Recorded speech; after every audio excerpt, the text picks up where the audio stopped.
Hey guys, what's up? I hope you are all doing great today. The ones who are having their morning coffee with me. Good morning, guys. Enjoy your coffee, your tea, or whatever you're having in the morning or even in the evening. There's some news from Iceland, from the Reykjavik Peninsula today. So the MET Office of Iceland, the Meteorological Office of Iceland, has released a new statement, or I'd rather call it warning. They are warning of a possible next eruption coming in a few days. So basically next week. So it's Sunday today. So next week, that is basically, it's now. I would say it's now. So the magma accumulation underneath Swartsengi, where the Swartsengi power plant and the Blue Lagoon are located, there's this magma chamber underneath. The magma accumulation indicates that it is very likely that we will see another eruption next week. So the meteorological office and their specialists, they advise against staying overnight in the town of Grindavik, and especially because the warning time this time could be very, very short, and there is also the potential for eruptions inside the town. So we already knew before the last eruptions, they have already said the warning time could be very, very short. So the warning time is basically the time when we see the earthquake swarm, a cluster of earthquakes, very concentrated, usually along the magma dike, that 15-kilometer long magma dike that has formed on November 10th. So usually there we see something going on. So the earthquakes are an indicator that magma is moving. So we could have like 30 minutes or less from the time that these earthquakes are recognized until we see the eruption. At the last eruption on February, it was about 40 minutes. So the earthquake swarm started at 5:20, and then at 6 a.m. we saw the eruption, and they expect it to be shorter this time because, of course, I always keep saying this area is like a Swiss cheese.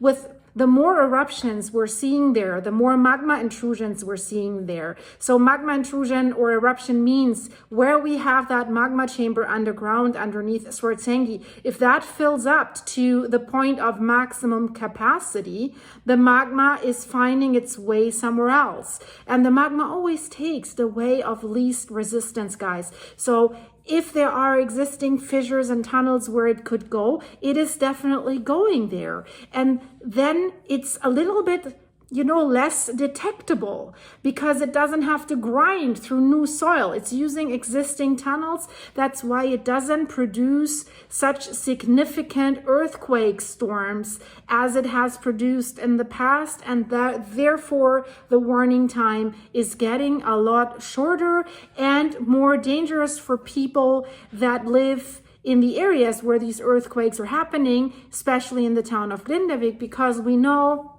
basically the authorities gave up, or they caved to the pressure from the residents and businesses who were claiming lawsuits, filing lawsuits, and saying we want to be back in our town, we want our businesses going, so they can live there full time again, they can stay overnight. But usually I always say these eruptions there, they like to appear in the darkness. And the danger that comes with these earthquake swarms is sudden fissures, cracks in the roads opening with really big cracks where you can fall into. And of course, if there is an eruption right inside the town, and it could happen underneath a home, in front of a home. So then this is the worst case scenario, right? To have people in town at that point of time. So that's why they're saying they're advising against this.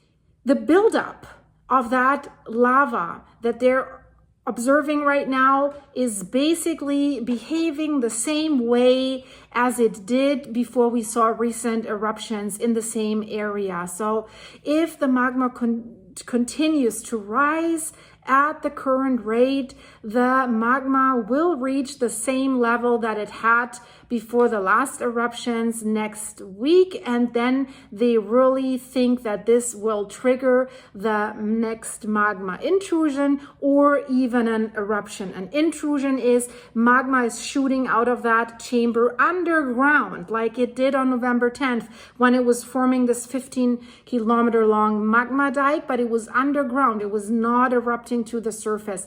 But the every eruption that followed after that, it was erupting to the surface, and they expected kind of that it might erupt again, and it probably will. So next week, there is not much time. The people are back in town. They just announced today that the hot water is back in town. They have not been able to repair all the damages, but what they've basically done is they kind of bridged the system with an old piping system that they haven't used anymore. So they have basically revived that system so that they have hot water back in town.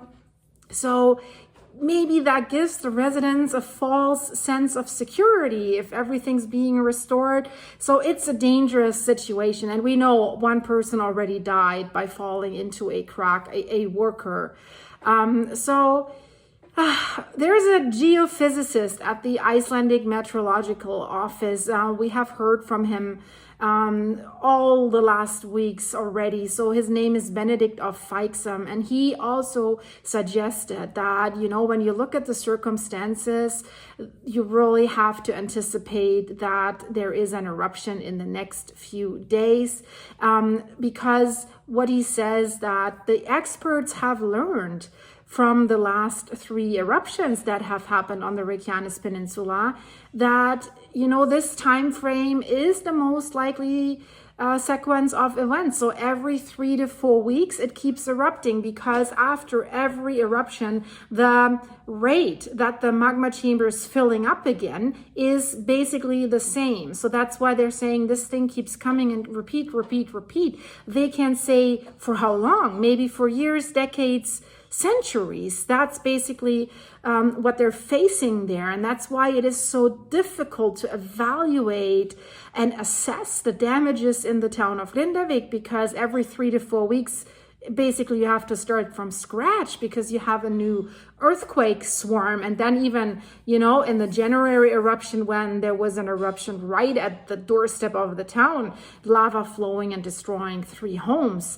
So it is a very, very difficult and very, very stressful situation for the residents, but also for the authorities. So right now it is estimated that about 6 million cubic meters have already accumulated beneath Swartsengi, and it is expected that the amount will reach about 8 million cubic meters just after the weekend. So basically it's right now, right? And from experience, they can tell that when the volume reaches between 8 to 13 million cubic meters, then we will see an eruption. And I think it has reached about 9 million cubic meters when we had the last eruptions. So at the moment, the Met Office says that they do not see a reason to raise the threat level in the area at this time. If you see the hazard level map, it's unchanged. They have added this zone 7 a few days ago, because this is an area where they want to, or are creating a new access to the Blue Lagoon so that the tourists can come back in there, and they are already back, and so that they have a chance to be evacuated again in the middle of the night when the eruption starts. So maybe this is actually drawing people to that place to have that thrill. I don't know. So also, another natural hazard specialist from the Icelandic MET Office has also stated that the area around Grindavik is facing a very, very considerable risk. So her name is Kristen Johnsdottir. We've heard from her in the past. And she says, given the magma accumulation in Swartsengi, we believe there is a very high likelihood of an eruption next week. The area around Grindavik is considered to be at considerable risk. So considerable risk for the area around Grindavik. And as long as there is an ongoing magma accumulation, a magma intrusion could occur at any time, and as probably next week. And also, she's also talking about the dangerous nature of the situation that the residents or the ex-residents or the ones that are back in town are facing right now. So because of the fact that the authorities have just recently allowed the residents to stay overnight in town and the businesses to operate. So she highlights, she says, yeah, of course there is this uncertainty and it's uncomfortable having so many people in this town and in this area. And of course that puts a lot of pressure on us, she says, the people that are monitoring the area. And she was also asked if the experts have any way of predicting where the next eruption will occur. And we know this is very, very difficult because like volcanology and seismology is a science that is not very far yet. So it's not very well known what is going on underneath the earth. And so she said that it's most likely that the eruption will occur along the Magma tunnel, the 15-kilometer long Magma tunnel that has formed on November 10th. But this tunnel is very, very long, and part of this tunnel is stretching underneath Grindavik into the sea. And she says that we have seen before that eruptions have occurred within the town limits, right? So why not again? What is preventing the magma from flowing back there? So she stated the situation is very serious. So you can start running away when there's earthquakes if you're lucky and you know, you can see well enough, you don't run into any sudden sinkholes and cracks that open, collapsed roads and stuff like that. But if an eruption starts underneath your home or around your home, and that magma is flowing very, very quickly. At the last eruption, that magma has the same day has flown more than 4.5 kilometers in just a few hours, has crossed the main road, the main access road to Grindavik and the Swartsengi power plant and the Blue Lagoon, Grindavik. So that is very, very difficult to get out if it's very, very close to where you spent the night. And if it happens during nighttime, which is all the time it has happened at night so far. So not a really good situation. The warning signs, since we have seen the first magma intrusions, the warning time have become increasingly shorter, which adds to the risk. So she also confirms warning time could be just half an hour, maybe less, we don't know. And she says what we also see in these repeated events is that the warnings are always getting shorter and shorter. So it's not one is longer. No, there is a pattern here that is visible. And she said that most recently, just over half an hour passed from the first earthquakes being detected to the start of the eruptions. Yeah, as I just said before, roughly 40 minutes, but you know, it also takes a little bit of time to recognize, is this a larger earthquake swarm? Is this a cluster of earthquakes until you really hit the warning button? Because there's constantly something going on, like in the last 24 hours, roughly 20 earthquakes. So you have to get alerted if it's really boom, boom, boom, boom, boom, right? In a very, very short period of time. But as I just said, since the magma can flow more undetected, it could be harder to see, okay, is this it? Is it, you know, is this what we can say now it has started? But I think, you know, at the last eruption, it was detectable well enough. I was looking at the, you know, live earthquakes and I could see it and I knew it's coming, right? So it's still very detectable regarding the earthquake swarm. But then where would the eruption be? Well, if you see where the earthquake swarms are happening, it gives you an indication where the eruption might occur, where the magma might come out. But still, it could flow quite fast in these already existing underground tunnels.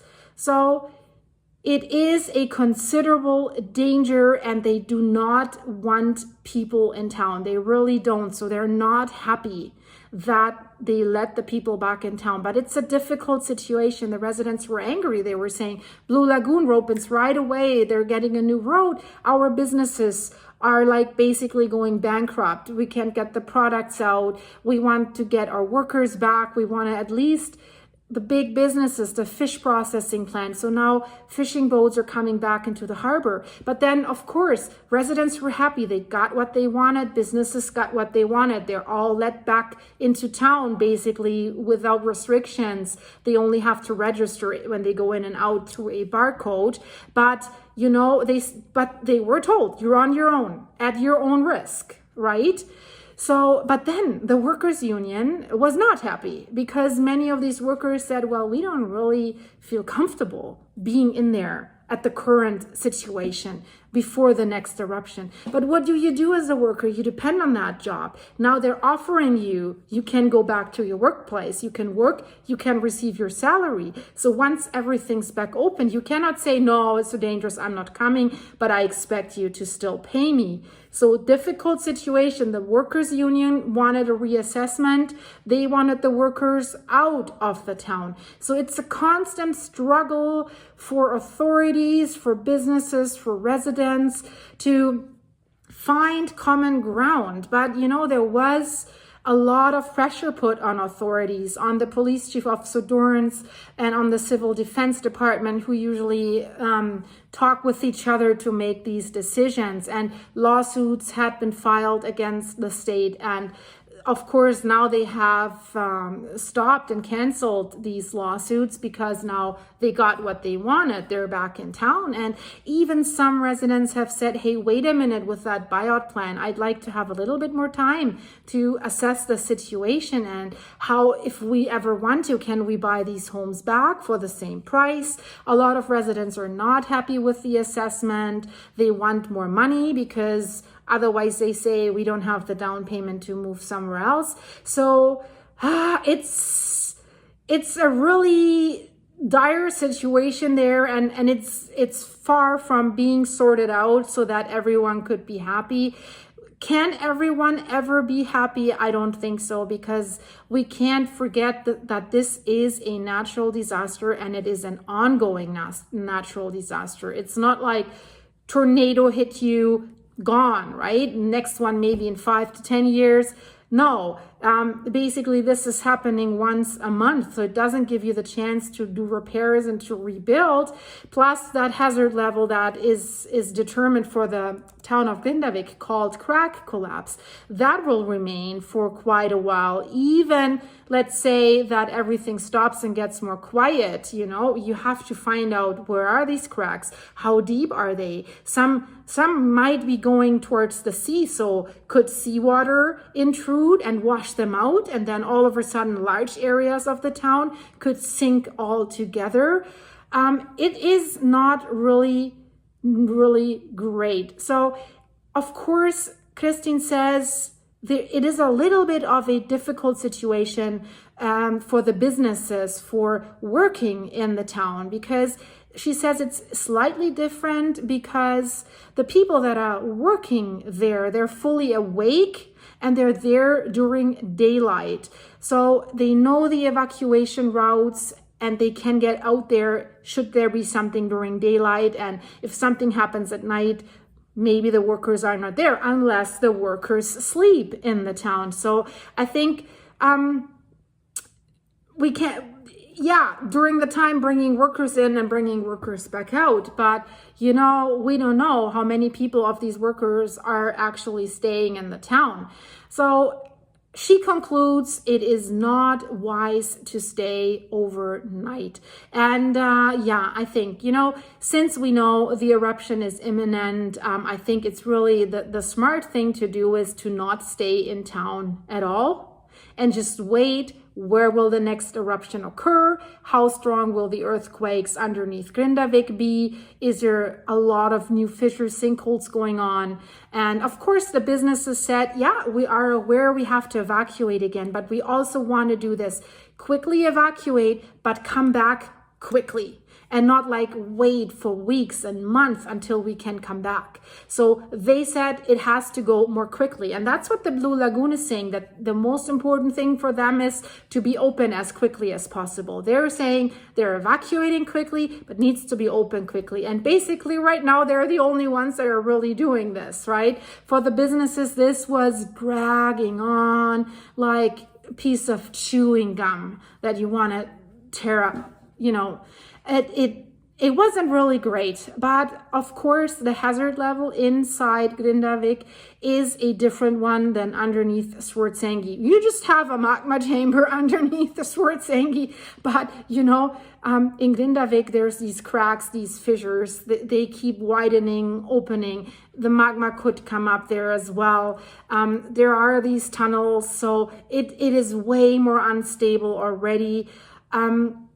So yeah, I get it. Having so many people there, I think the whole area should be closed off, including the power plant and the lagoon and the town of Grindavik. Maybe the fishing port, if there's enough boats in the harbor that whoever is there during work time can get out with a boat, but not at night. Maybe for a week or two after each eruption, but even then I just wouldn't do it because of the crack collapse hazard. So that was my update, guys. If you made it that far to the end of the video, please leave this video a like, and if you're new here, it would be awesome if you could subscribe.